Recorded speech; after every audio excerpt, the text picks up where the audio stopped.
40 దేశాల నుంచి ప్రతినిధులు వచ్చారంటే వారందరికీ స్వాగతం పలుకుతున్నా.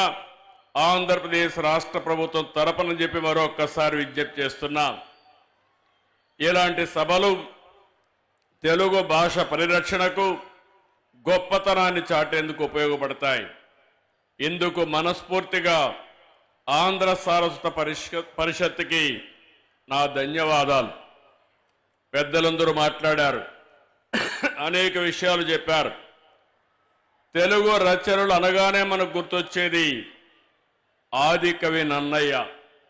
ఆయన రాసిన మహాభారతం, కవిత్రయం నుంచి అష్టదిగ్గజాల వరకు, గురజాడ నుంచి శ్రీ దాశరథి వరకు ఎందరో మహానుభావులు తెలుగు భాషకు పనిచేశారు.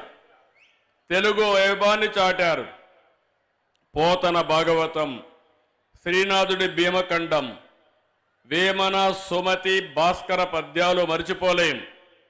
ఇప్పుడే పెంబసాని చంద్రశేఖర్ గారు చెప్పారు, ఆయన ఏ విధంగా అయితే పిల్లలు పెంచుతున్నారో అదే విధంగా అందరం కానీ పిల్లల్ని పెంచగలిగితే తెలుగు భాష ఎక్కడికి పోదు, ప్రతి ఇంట్లో ఉంటుంది. ప్రపంచంలో మనం ఎక్కడున్నా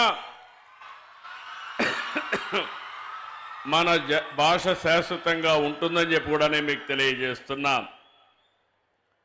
అన్నమయ్య, రామదాసు, వెంగమాంబ, మొల్ల ఇలా భక్తి మార్గంలోనూ తెలుగుకు వన్నె తెచ్చారు. తెలుగును విశ్వవ్యాప్తం చేశారు. తెలుగు సాహిత్యంలో విశ్వనాథ సత్యనారాయణ, పి నారాయణ రెడ్డి, రావూరి భరద్వాజ జ్ఞానపీఠ అవార్డులు సొంతం చేసుకుని మన ఖ్యాతిని మరింత పెంచారు. గ్రాంధిక భాషకే పరిమితమైన తెలుగు వచనాన్ని ప్రజల వ్యవహార భాషగా మార్చిన మహనీయులు గిడుగు వెంకట రామ్మూర్తి గారిని తెలుగు జాతి ఎప్పటికీ మరవలేదు.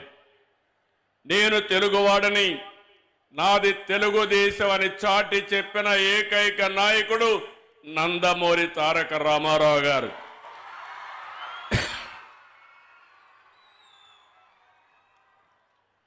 అప్పటి వరకు తెలుగు వారిని మదరాసీగా పిలుస్తూ ఉంటే, కాదు, తెలుగువారు ఒకరున్నారని, తెలుగువారి ఆత్మగౌరవాన్ని ప్రపంచానికి చాటి చెప్పిన ఏకైక నాయకుడు ఎన్టీఆర్ అని చెప్పి కూడా మరొక్కసారి గుర్తు చేస్తున్నా.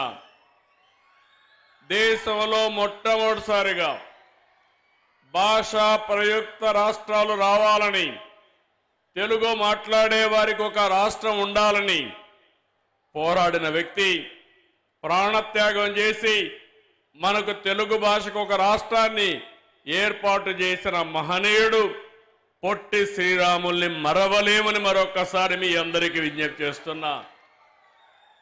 అదే సమయంలో ఆ రోజు ఆంధ్రప్రదేశ్, తెలంగాణ రెండు రాష్ట్రాలు కలవాలని ముఖ్యమంత్రిగా ఉన్నటువంటి బురుగుల రామకృష్ణరావు పదవికి త్యాగం చేసి తెలుగు జాతి ఐకమత్యం కోసం పోరాడిన వ్యక్తి.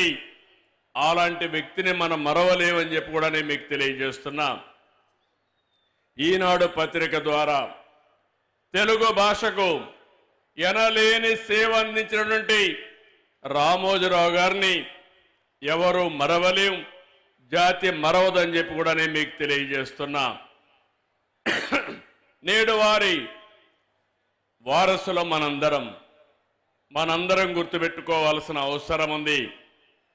ఈ జాతి ఔన్నత్యం శాశ్వతంగా ఉండాలంటే మనం భాషను కాపాడుకోవాల్సిన అవసరం ఉంది.